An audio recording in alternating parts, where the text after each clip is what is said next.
నమస్తే. ఆయుష్మాన్ భవ కార్యక్రమానికి స్వాగతం. ప్రాణాంతక వ్యాధులు అంటే ఏంటి? హెచ్ఐవి, హెపటైటిస్, హెర్పస్ ఇలాంటి వ్యాధులేనా? ఇలాంటి సమస్యలపై సలహాలు, సూచనలు ఇచ్చేందుకు ప్రముఖ హోమియో వైద్య నిపుణులు మరియు బెస్ట్ డాక్టర్ అవార్డు గ్రహీత డాక్టర్ మధు వారణాసి మన స్టూడియోలో ఉన్నారు. వారిని అడిగి మరిన్ని వివరాలు తెలుసుకుందాం. నమస్తే doctor, welcome to our studio. Sir, first of all ప్రాణాంతక వ్యాధులు అంటే ఏంటి?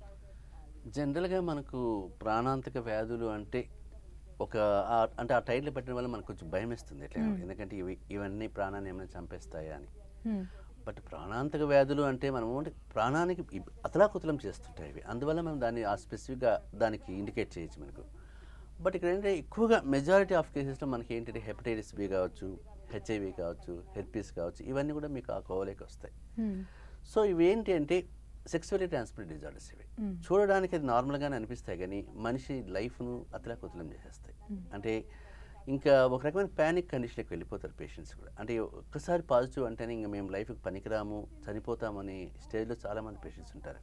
ఇప్పుడు మన దగ్గరకు వచ్చి చాలా మెజారిటీ పేషెంట్స్ ఇంకా మా లైఫ్ అయిపోయింది సార్, మేము ఇంకా బతకం కదా, మమ్మల్ని బతికించండి అని అడిగేవాళ్ళే ఉంటారు తప్ప దీనికి ట్రీట్మెంట్ ఉందా, ఏమైనా పరిష్కారం ఏమైనా చూపిస్తారని అడిగేవాళ్ళు తక్కువ ఉంటారు. అంటే ఇంకా మేము చనిపోతాం ఎటు, కాబట్టి మీ దగ్గరికి వచ్చాము ఏదో ఒక ట్రయల్ అండ్ ఎర్రర్ మెథడ్గా చూసుకోవడానికి. సో దీనివల్ల మాకు ఏమైనా ఛాన్సెస్ ఏమైనా ఉంటే మీరు కొంచెం చెయ్యండి అనేవాళ్ళే ఉంటారు. అంటే వాళ్ళు మీకు ఏంటంటే ఆ ఇంపాక్ట్ పడిపోయింది మన పేషెంట్స్. అంటే హెచ్ఐవి వచ్చింది అంటే ఇంకా లైఫ్ ఇంకా అయిపోయింది స్టేజ్, ఇంకా దేనికి పనికిరాం అనుకున్న వాళ్ళు. ఈవెన్ హెపటైటిస్ బి వచ్చింది అన్న వాళ్ళు కూడా చాలామంది అసలు అది పాజిటివ్ అంటూనే చాలామంది పేషెంట్స్, నా పేషెంట్స్ మాకు హెపటైటిస్ బి అన్నా సరే ఇంకా నేను మ్యారేజ్కి పనికిరాను కదా, లైఫ్ దేనికి పనికిరాను కదా, నాకు ఇంకా ఒక రకమైన డిప్రెషన్కి వెళ్ళిపోయిన వాళ్ళు నాకు చాలామంది కూడా. హెర్పీస్ అనేసరికి మీకు ఏమవుతుంది, చాలామందికి హెర్పీస్ అంటే అవగాహన లేదు. అందుకే హెర్పీస్ అంటే ఏంటో కూడా తెలియదు చాలామందికి. ఏదో ఇట్లా ఎలక్ట్రానిక్ మీడియా కావచ్చు ఇలాంటి మనం రాయడం చదవడం వల్ల హెర్పీస్ అంటే ఇలా సిమ్టమ్స్ ఉన్నాయని వచ్చిన పేషెంట్స్ ఎక్కువ మంది ఉన్నారు. అంటే మీకు హెర్పీస్ గురించి కూడా, కానీ నిజం చెప్పాలంటే హెచ్ఐవి కంటే హెపటైటిస్ బి కంటే హెర్పీసే చాలా కాంప్లికేటెడ్గా ఉంటుంది. ఎందుకంటే దాని మనిషిని డిస్టర్బ్ చేస్తుంది బాగా. అందువల్ల మీకు ఏంటంటే హెర్పీస్ అవగాహన లేకపోవడం వల్ల చాలామంది పేషెంట్స్ సఫర్ అవుతున్నారు. అందువల్ల ఇవన్నీ కూడా మనకు ఈ 3 డిజార్డర్స్ మనకు మేజర్గా లైఫ్లో కొంచెం లైఫ్ థ్రెట్ ఇస్తుంటాయి ఇవి. అందువల్ల మనం ఏంటంటే దీనిపైన కొంచెం అవేర్నెస్ పెంచుకొని పేషెంట్ ముందే ఒక మంచి డాక్టర్ని కనుక కలిస్తే కనుక చాలా మటుకు దీన్ని పరిష్కరించుకునే ఛాన్సెస్ ఉంటాయి. అది ఇంపార్టెంట్. అయితే డాక్టర్, మీరు 2 తెలుగు రాష్ట్రాల్లో ప్రముఖ హోమియో వైద్య నిపుణులుగా పేరుగాంచారు. అయితే చాలామంది హోమియో మందులు వాడినా కూడా మాకు ఫలితం రావట్లేదని చాలామంది చెప్తూ ఉంటారు. సో దీనికి మీరు ఏం సమాధానం చెప్తారు? ఇది చాలామంది అడిగేకి వచ్చినాయి. ఎందుకంటే మీకు చాలామంది పేషెంట్స్ ఏమడుగుతారు, ఆల్రెడీ హోమియోపతి వాడామండి, అల్లోపతి వాడాం, ఆయుర్వేద వాడాం, మళ్ళీ హోమియోపతి వాడడం వల్ల వచ్చిన అడ్వాంటేజ్ ఏంటి, మళ్ళీ మీ దగ్గరికి రావడం వల్ల వచ్చే అడ్వాంటేజ్ ఏంటి అని కూడా అడుగుతారు. అది నిజంగా చెప్పాలంటే కరెక్టే. కానీ ఇక్కడ ఏమైందంటే ఈ పేషెంట్స్ 99% ఆఫ్ పేషెంట్స్కి ఏంటంటే హోమియోపతి వాడినా మాకు తగ్గలేదు అంటే అర్థం ఏంటంటే సరైన డాక్టర్ని ఎంచుకోపోవడం. సెలెక్షన్ ఆఫ్ డాక్టర్ లేదు అక్కడ, మీకు మంచి డాక్టర్ని ఎంచుకోలేదు వారు. ఎప్పుడు హోమియోపతి సిస్టమ్ ఫెయిల్ కాదు, homeopathy never fails, only doctors problem అది. సో సరైన డాక్టర్ని మీరు ఎంచుకోలేదు కాబట్టి హోమియోపతి ఫెయిల్ అయింది తప్ప హోమియోపతి సిస్టానికి కాదు అది ప్రాబ్లం. అందువల్ల నేను పేషెంట్స్కి ఇచ్చే అడ్వైజ్ ఏంటంటే ఒక మంచి డాక్టర్ కోసం ఎంత దూరమైనా రావాలి అంటాను.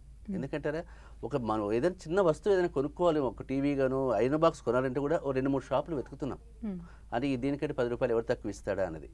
అలాంటిది మీ హెల్త్ గురించి మీరు నేను ఎక్కడో ఉన్నాను, రాలేను డాక్టర్ గారు అని చెప్పడం నాకు అది పెద్దగా నచ్చదు. నా పేషెంట్స్కి కూడా చెప్పేది అది నేను. అంటే అలాంటి డాక్టర్ కోసం మీరు రావాలి ఎంత దూరమైనా కూడా. ఎందుకంటే ఇక్కడ హెల్త్, ఇప్పుడు నా పేషెంట్స్ చాలామంది ఫారిన్లో ఉన్న వాళ్ళు ఉన్నారు. అక్కడ వాళ్ళు డయాగ్నోస్ చేసిన తర్వాత కూడా ట్రీట్మెంట్ కూడా అక్కడ తీసుకోలేదు చాలామంది. వాళ్ళు మన ఒపీనియన్ కోసం వచ్చేసారు వాళ్ళు. ఎందుకంటే మా డాక్టర్ సరైన ఒపీనియన్ ఇవ్వగలుగుతాడని నమ్మకం వాళ్ళకు. అంటే అక్కడ మీకు ఆ కాన్ఫిడెన్స్ లెవెల్స్, ఆ ట్రస్ట్ డాక్టర్ పైన ఉంది. అనుకుంటే డెవలప్డ్ కంట్రీస్ అన్ని ట్రీట్మెంట్లు ఉన్నాయి కదా, అయినా వాళ్ళు నమ్మలేకపోతున్నారు. అంటే మీకు ఏంటంటే ఒక మంచి డాక్టర్ కోసం అంత దూరం నుంచి రావాల్సి వస్తుంది అంటాను. ఇక్కడ సిస్టమ్ ఫెయిల్యూర్ని ఎప్పుడు కూడా మనం ఇండికేట్ చేయకూడదు. అందువల్ల నేను పేషెంట్స్కి ఏం చెప్తానంటే హోమియోపతి మీరు వాడారు, ఏం వాడారు? చాలామంది ఏమంటుంటారు, మీకు బ్రాంచెస్ పెట్టేసి మీరు చూడొచ్చు కదా డాక్టర్ గారు కూడా అడిగేవాళ్ళు చాలామంది ఉన్నారు నన్ను. ఎందుకు మీరు బ్రాంచెస్ పెట్టారు, హైదరాబాద్ ఒక్కడికే లోకలైజ్ ఎందుకు అయ్యారు, మేము చాలా దూరంలో ఉన్నామే, తిరుపతిలో ఉన్నాం, కాకినాడలో ఉన్నాం, మేము రాలేమంటారు. ఇది తప్పు అంటారు నేను. ఎందుకంటే బ్రాంచ్ పెట్టడం వల్ల ఏమవుతుంది, మీకు నేను ఒక డాక్టర్ని అక్కడ పెడతాను నా సైడ్ నుంచి. నా వ్యూలో నేను చూసే కేసు వేరు, ఆ డాక్టర్ చూసే కేసు వేరు. నేను ఎంత ట్రైన్ చేసిన ఆ డాక్టర్ను తన విజనే ఉంటుంది, ఎప్పుడు కూడా తన ప్రిస్క్రిప్షనే ఉంటుంది. అక్కడ ఫెయిల్యూర్ రేట్ ఎక్కువైపోతుంది.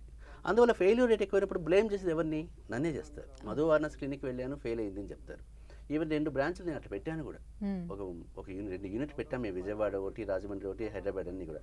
కానీ అక్కడ ఫెయిల్యూర్ రేట్ నాకు పైకి వచ్చేసింది. అంటే అక్కడ వాడు ట్రీట్ చేసిన వేరే డాక్టర్స్ అయినా కూడా ఫెయిల్యూర్ రేట్ మనకే వస్తుంది. అంటే మధు అనాస్ క్లినికే అంటున్నారు తప్ప ఆ డాక్టర్ ట్రీట్మెంట్ తీసుకుని ఫెయిల్ అయిందని చెప్పలేకపోతున్నారు. అందులో దీనివల్ల ఏమవుతుంది, మీకు ఫెయిల్యూర్ రేట్ మనకు వస్తుంది. కాబట్టి ఎప్పుడు కూడా ఫ్యామిలీ ఫిజిషియన్ కాన్సెప్ట్ ఉండాలి డాక్టర్.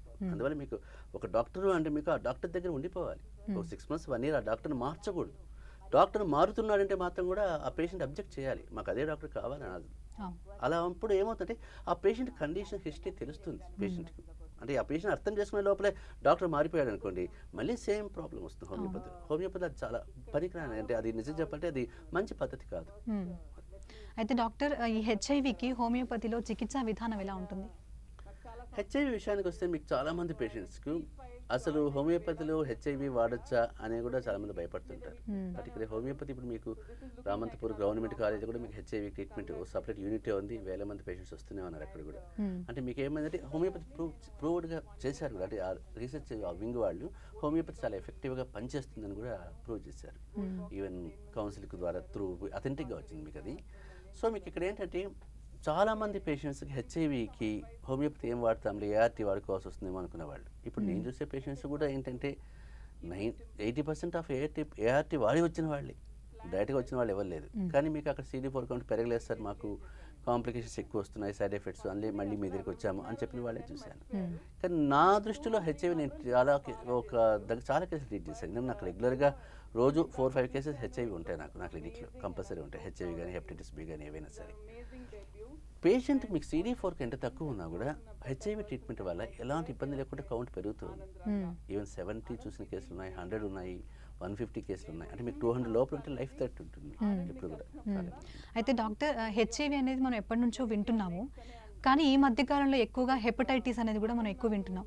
అసలు ఈ హెపటైటిస్ అంటే ఏంటి? హెపటైటిస్ వ్యాధి కూడా ప్రాణాంతకమేనా? అంటే మీకు ఏంటంటే హెపటైటిస్ బి అనేది కూడా మీకు ఏంటి, అది కూడా సెక్సువల్లీ ట్రాన్స్మిటెడ్ డిజార్డర్ అది కూడా. కానీ మీకు ఏంటి ఈ ట్రాన్స్మిషన్ మీకు ఏమవుతుందంటే జనరల్గా చెప్పాలంటే ఈవెన్ మన సెలైవాతో కూడా మీకు ట్రాన్స్మిట్ అయ్యే ఛాన్స్ ఉంటుంది. హెపటైటిస్ ముద్దు పెట్టుకుంటే కూడా ట్రాన్స్మిషన్ అవుతుంటుంది. అందువల్ల మీకు సెక్సువల్ ప్రాబ్లమే కాకుండా ఈ టైప్ ఆఫ్ ట్రాన్స్మిషన్ కూడా చూసుకోవాలి మనము. కానీ హెపటైటిస్ బి వచ్చినంత మాత్రాన భయపడిపో అవసరం లేదు. ఎందుకంటే చాలామంది పేషెంట్స్ ఏంటి, హెపటైటిస్ బి పాజిటివ్ వచ్చింది మాకు, ఇంకా మా లైఫ్ ఇక్కడితో అయిపోతుంది, సో ఇంకా మేము ఏం చేయాలి డాక్టర్ గారు అన్నవాళ్ళు చాలామంది ఉంటారు. అంటే మీకు అలా ఒక రకమైన భయం కూడా వచ్చింది, ఒక ప్యానిక్ కండిషన్ అంటారు దాన్ని. కానీ ఇక్కడ మీకు హెపటైటిస్ బి పాజిటివ్ వచ్చినంత మాత్రం భయపడాల్సిన అవసరం లేదు. ఎందుకంటే ఇప్పుడు మీకు ఏంటి, సపోజ్ హస్బెండ్కి పాజిటివ్ అనుకుందాం, వైఫ్కి రాలేదనుకుందాం, ఆ టైంకు ఆమెకు వ్యాక్సిన్ ఇచ్చేస్తే అయిపోతుంది. సో సేఫ్ జోన్లోకి వెళ్ళిపోతారు వాళ్ళు. ప్రెగ్నెన్సీ కూడా ప్లాన్ చేసుకోవచ్చు, అప్పుడు ఇబ్బంది ఏం రాకపోవచ్చు. కానీ ఇక్కడ మీకు సేఫ్ జోన్లో వాళ్ళు ఉన్నప్పుడు పిల్లలకు కూడా పాసిబిలిటీస్ ఉండవు మీకు ఎప్పుడు కూడా, వాళ్ళు కూడా వ్యాక్సిన్ తీసేసుకుంటారు కాబట్టి. అంటే మీకు ఇక్కడ ఏంటంటే పాజిటివ్ వచ్చిన తర్వాత మళ్ళీ ట్రాన్స్మిషన్ కాకుండా చూసుకోవాలి, అది ఇంపార్టెంట్. చాలామంది పేషెంట్స్ చేసే మిస్టేక్ ఏంటంటే పాజిటివ్ ఉన్నా కూడా మ్యారేజ్ చేసేసుకుంటారు, ట్రాన్స్మిషన్ చేసేస్తుంటారు. అలా ట్రాన్స్మిట్ చేసినప్పుడు మీకు ఏమవుతుంది, మళ్ళీ నెక్స్ట్ జనరేషన్ కూడా పిల్లలు పుట్టిన తర్వాత మళ్ళీ సేమ్ అది ట్రాన్స్మిట్ అవుతుంటుంది. కానీ మీకు ఏంటంటే హెపటైటిస్ బి పేషెంట్స్ ఎప్పుడు కూడా భయపడాల్సిన అవసరం లేదు. ఎందుకంటే మీకు వైరల్ లోడ్ పైన డిపెండ్ అవుతుంది ఇంతా కూడా. వైరల్ లోడ్ మరీ అబ్నార్మల్గా ఉంటే కాంప్లికేషన్స్ వచ్చే ఆస్కారం ఉంటుంది. అంటే లివర్ ఫెయిల్యూర్ కానీ, లివర్ క్యాన్సర్ కానీ, లివర్ ఫంక్షనింగ్ డిస్టర్బెన్స్ కానీ, సిరోసిస్ ఆఫ్ లివర్ కానీ, ఇవన్నీ కూడా వచ్చే ఛాన్సెస్ ఉంటాయి మీకు. అందువల్ల మీకు ఎప్పుడో ఫ్యూచర్లో వచ్చే రిస్క్ ఫ్యాక్టర్స్ని మనం కంట్రోల్ చేయాలి ఫస్ట్. అందువల్ల మీకు ఏంటంటే హోమియోపతిలో ఉన్న అడ్వాంటేజ్ ఏంటంటే వైరల్ లోడ్ కంట్రోల్ చేయొచ్చు. అంటే మీకు వైరల్ లోడ్ నేను చూసిన కేసుల్లో ఈవెన్ 25 crores 30 crores ఉన్న పేషెంట్స్ కూడా చూశాను. మరి వాళ్ళకి ఏం కాలేదు ఇంతవరకు కూడా. ఇప్పుడు వాళ్ళు వచ్చి కూడా నా దగ్గరికి 6-7 years కూడా అయింటుంది. అంతా హ్యాపీగానే ఉన్నారు, ఎవరు ఏం పెద్ద బాధపడారు. అంత అబ్నార్మల్ రేట్ ఉన్నా కూడా, కౌంట్ ఉన్నా కూడా పేషెంట్స్ ఎలాంటి ఇబ్బందులు రాలేదు. పోనీ వాళ్ళ లైఫ్ స్టైల్ ఏమైనా మార్చుకున్నారంటే జనరలైజ్డ్ లైఫ్ స్టైలే వాళ్ళది, పెద్దగా మేజర్గా ఇన్ఫ్లుయెన్స్ చేసేటేం వాళ్ళు తీసుకోవట్లేదు. ఇక్కడ ఏం చెప్తున్నానంటే అంత కౌంట్ ఉన్నా కూడా పేషెంట్ కండిషన్ బాగానే ఉంది, ఫేవరబుల్గానే ఉంది. కాబట్టి మీరు ఏదో హెపటైటిస్ బి వచ్చేసింది నాకు, ఇంక నేను బతకను అనుకోవాల్సిన అవసరం లేదు. ఓకే డాక్టర్, నెక్స్ట్ రామారావు గారు ఉన్నారు. రామారావు గారు నమస్తే అండి. అమ్మా నమస్తే అమ్మా. డాక్టర్ గారు ఉన్నారు, మీ సమస్య ఏంటో చెప్పండి. చెప్పండి డాక్టర్ గారు. నమస్తే డాక్టర్ గారు. సార్ ఏం లేదు, మా సిస్టర్కి ఈ మధ్య ఒక చిన్న చెయ్యి ఇరిగింది సార్. ఓకే.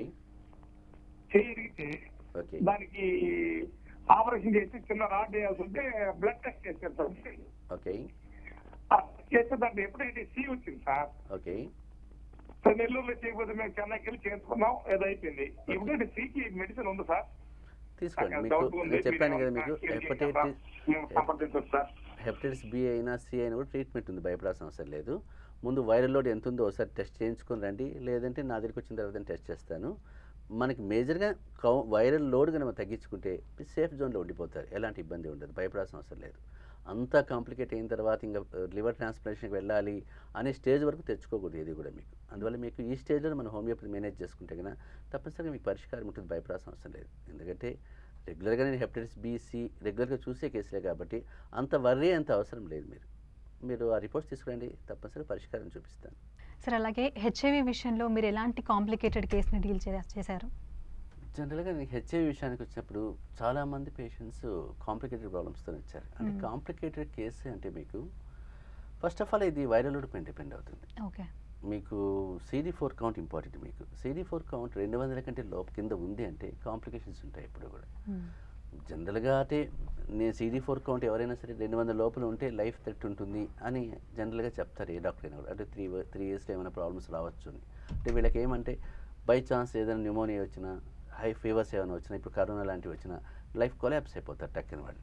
అది మెయిన్ ప్రాబ్లం అవుతుంది. అంటే ఆల్రెడీ ఇమ్యూనిటీ లెవెల్స్ తక్కువ ఉంటాయి కాబట్టి ఇలాంటి అటాక్స్ కొట్టాయనుకుని మనిషి చనిపోయే ఛాన్సెస్ ఉంటాయి మీకు. అలా జరుగుతాయి కొంతమంది పేషెంట్స్లో కూడా. అందువల్ల మీకు ఏంటంటే CD4 కౌంట్ పైన ఎక్కువ ఫోకస్ చేయాల్సి వస్తుంది. నేను చూసిన కేసులు చాలా CD4 కేసులు నిజంగా చెప్పాలంటే 70తో ఉన్న వాళ్ళని చూశాను, 21తో కూడా చూశాను. 21 కూడా CD4 కౌంట్. అంటే 21 అంటే ఇంకా ఆల్మోస్ట్ ఆ జోన్లో. ఇప్పుడు నిన్న మొన్న వచ్చిన పేషెంట్కి అయితే ఒక అమ్మాయి చాలా బాగుంటుంది, ఫ్రమ్ రిమోట్ విలేజెస్ నుంచి వచ్చింది. అమ్మాయి చూడడానికి చాలా అందంగా ఉంది, బాగుంది. అసలు ఒక నిజంగా చెట్టు అమ్మాయిని చూస్తే మనమే ఇంత బాగుండి అమ్మాయికి ఎందుకు వచ్చింది అనిపిస్తుంది. జస్ట్ 22 ఉంది అమ్మాయికి. అంటే 22 ఉన్న అమ్మాయి యాక్టివ్గానే ఉంది మరి అక్కడ. అంటే అమ్మాయి బాడీ ఇమ్యూనిటీ లెవెల్స్ అంత తక్కువ ఉన్నాయో లేదో తెలియదు, కానీ ఈవెన్ 22లో కూడా అమ్మాయి అంత యాక్టివ్గానే ఉంది మీకు. అంటే అమ్మాయికి ఫస్ట్ ఆఫ్ ఆల్ తెలియదు కూడా తెలియదు హెచ్ఐవి వచ్చినట్టు. వాళ్ళు సస్పెక్ట్ చేసి తీసుకొచ్చారు మనల్ని. CD4 కౌంట్ చేస్తే మనకి 21 ఉంది. అంటే ఇలాంటి 20, 70, 100 కేసెస్ 100 రిపోర్ట్స్ ఉన్న వాళ్ళము చాలామంది నా పేషెంట్స్ చూశాను. అంటే వీళ్ళందరికీ ఏంటి లైఫ్ థ్రెట్ ఉంటుంది అని మనం జనరల్గా అనుకుంటాం మనం. బట్ హోమియోపతి మనం స్టార్ట్ చేసిన తర్వాత ఈవెన్ ఆ 70, 80 ఉన్న పేషెంట్స్ చాలామంది చూశాను కాబట్టి వాళ్ళు ఇప్పుడు 4 ఇయర్స్ 5 ఇయర్స్ నుంచి కూడా హ్యాపీగానే ఉన్నారు, ఎవరు చనిపోలేదు, యాక్టివ్గా ఉన్నారు. ఫస్ట్ ఆఫ్ ఆల్ అంటే మీరు పేషెంట్ చూస్తే నాకు హెచ్ఐవి ఉంది అని చెప్తే కానీ తెలియదు ఆ పేషెంట్స్. అలాంటి కంప్లైంట్స్ లేని వాళ్ళు అంత యాక్టివ్గానే ఉన్నారు.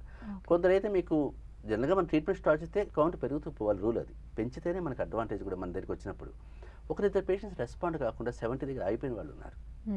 వాళ్ళకంటే ఆ లెవెల్ ఆఫ్ ఇమ్యూనిటీ తక్కువగా ఉందన్నమాట. ఈవెన్ ఆగిపోయినా కూడా 5 ఇయర్స్ అయినా వాళ్ళకి ఎలాంటి కాంప్లికేషన్స్ లేకుండా ఉన్నారు. అంటే అది పవర్ ఆఫ్ హోమియోపతి. నిజం చెప్పాలి, నేను మీకు హోమియోపతి మెడిసిన్స్ తీసుకోవడం వల్ల ఆ అబ్బాయి 70లో ఉన్నా కూడా ప్రశాంతంగా ఉన్నాడు. అది ఆ అడ్వాంటేజ్ చాలా వస్తుంది. అలాంటి కేసులు నేను చాలా చూసాను. ఇంకా మీకు 300 వచ్చే CD4 కౌంట్ మనం మేనేజ్ చేసేస్తాం, తీసుకెళ్ళిపోతాం, బాగా ఇబ్బంది లేదు. 200 లోపల ఉన్నవే మనకు ఛాలెంజింగ్ కేసెస్ ఎప్పుడు కూడా. అలాంటి ఛాలెంజింగ్ కేసెస్ నేను చాలా చూశాను హెచ్ఐవిలో. అందులో ఆ పేషెంట్స్ మనకేంటంటే వాళ్ళు ఒక నిజం చెప్పండి, జస్ట్ ఒక పేషెంట్ మన దగ్గరికి అతనికి కూడా 100 ఎంతనో ఉంది, ఓకే కాకినాడ సైడ్ నుంచి ఎక్కడ వచ్చాడు అతను ఆ 100 ఉన్నా కూడా డిప్రెషన్లోకి వెళ్ళిపోయాడు అబ్బాయి, అన్మ్యారీడ్ అతను. అయిపోయి సూసైడ్ చేసుకుందామని రైలు కింద పడిపోయాడు పాపం. అక్కడ వాళ్ళు పోలీసు వాళ్ళు తీసుకొచ్చేసి స్టేషన్లోకి వస్తే అతని దగ్గర నా బుక్ ఉంది, నా బుక్ ఉంటే నాకు ఫోన్ చేశారు వాళ్ళు, సరే ఇట్లా మీ ట్రీట్మెంట్ తీసుకుంటున్నామంటే. అంటే ఆ అబ్బాయి ఆ బుక్లో ఏం రాసుకున్నాడంటే, నాకు డాక్టర్ గారు దేవుడు లాంటి వాడు నాకు దొరికాడు, నేను బతుకుతాను ఆశ ఉంది, కానీ నేను ఈ మానసిక వ్యాధి తట్టుకోలేక చచ్చిపోతున్నానని రాసి పెట్టుకున్నాడు. అంటే మీకు ఆ type of depression. Okay doctor, next Rajesh గారు ఫోన్ లైన్లో సిద్ధంగా ఉన్నారు. రాజేష్ గారు నమస్తే అండి. నమస్కారం అండి. డాక్టర్ గారు ఉన్నారు, మీ సమస్య ఏంటో చెప్పండి.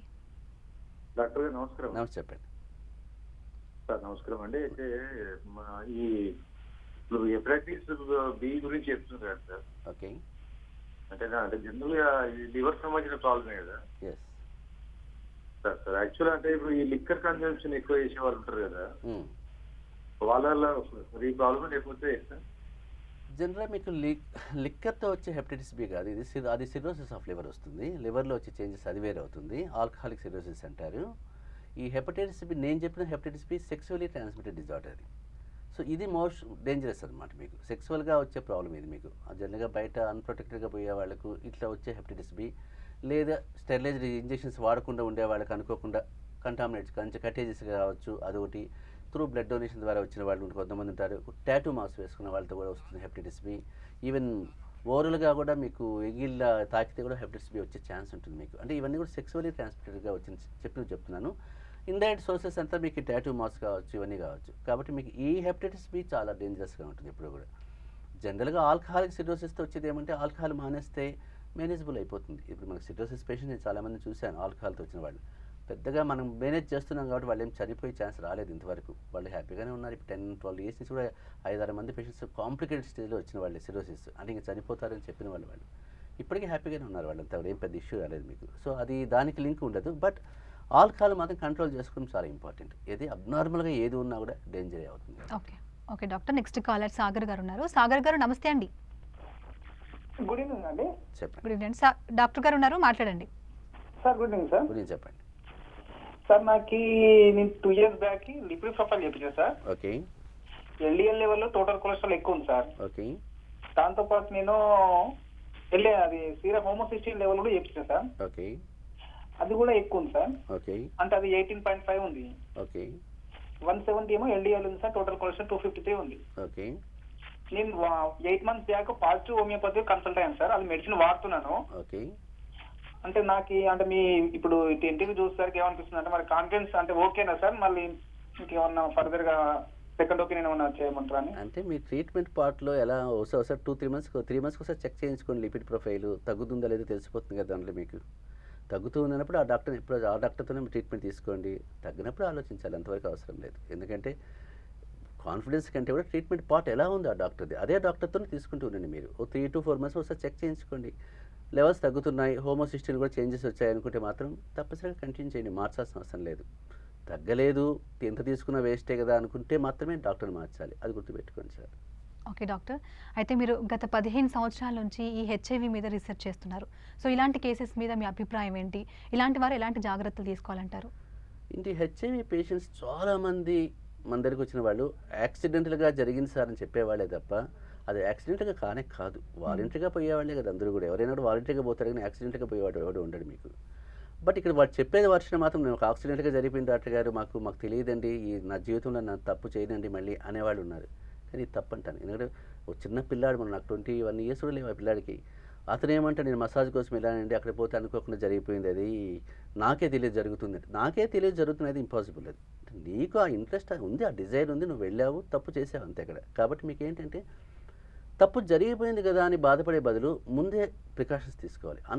అన్ప్రొటెక్టెడ్ సెక్సువల్ ఇంటర్కోర్స్ ఎప్పుడు పనికిరాదు, అది గుర్తుపెట్టుకోవాలి. అంతేగాని చాలామంది చేసిన మిస్టేక్ అదే. కాబట్టి సో మీకు తెలుసు, ఒకసారి వచ్చిన తర్వాత ఏ డాక్టర్ కూడా ఏం చేయలేడు అక్కడ.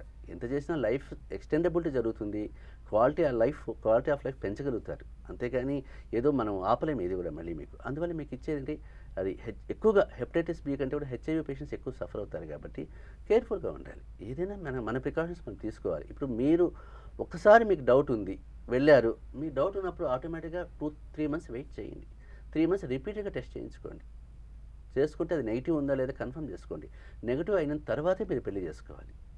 అలా చాలామంది పేషెంట్స్ ఏం చేస్తారు, మాకు ఏ కంప్లైంట్స్ లేవు కదా అని పెళ్లి చేసుకునే వాళ్ళు చాలామంది ఉన్నారు. ఇప్పుడు ఇద్దరికీ వచ్చేస్తుంది.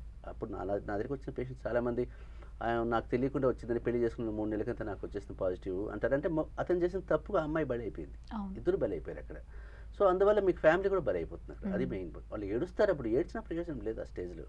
ప్లస్ అందువల్ల నేను పేషెంట్స్కి ఇచ్చే అడ్వైజ్ ఏంటంటే అనుకోకుండా జరిగింది అనేది మాత్రం అది ఫూలిష్కి వచ్చింది, ఒప్పుకోకూడదు ఎవరు కూడా. కాబట్టి మీ జాగ్రత్తలు మీరు తీసుకోవాల్సిన తప్పదు. అది అలాంటి వాటికి దూరంగా ఉండాలి. ఒకటి సస్పెక్టెడ్ కేసు ఉంది, నాకు కొంచెం డౌట్ ఉంది, నేను వెళ్ళిన ఏరియాస్ అలాంటివి అనుకున్నప్పుడు ఒక 3 నెలల పాటు రిపీటెడ్గా టెస్ట్ చేసుకోవాలి ఉందా లేదా అనేది. అది నెగిటివ్ అయితేనే మీరు మ్యారేజ్కి వెళ్ళాలి. లేదు మీ వైఫ్తో ఉన్నా కూడా ఆమెతో కూడా కాంటాక్ట్ పెట్టుకోకూడదు, ఫ్యామిలీతో కూడా. ఆ 3 months వెయిట్ చేయాలి తప్పనిసరిగా. అలా చేసిన తర్వాత లేదు అనుకున్నప్పుడు మాత్రమే ఫ్యామిలీ లైఫ్ కూడా ఎంటర్ కావాలి. అంతేగాని ఏమవుతుంది, నాకు ఏ సిమ్టమ్స్ లేవు లేదు సార్, నాకు హ్యాపీగా ఉన్నాను అని చెప్పిన వాళ్ళు చాలామంది ఉన్నారు. ఆ ఓవర్ కాన్ఫిడెన్స్ పనికి రాదు అంటాను. అంటే నేను చేసిన 100 కేసుల్లో ఇవే డైలాగులు అన్ని చోట్ల తిరిగాయి నాకు.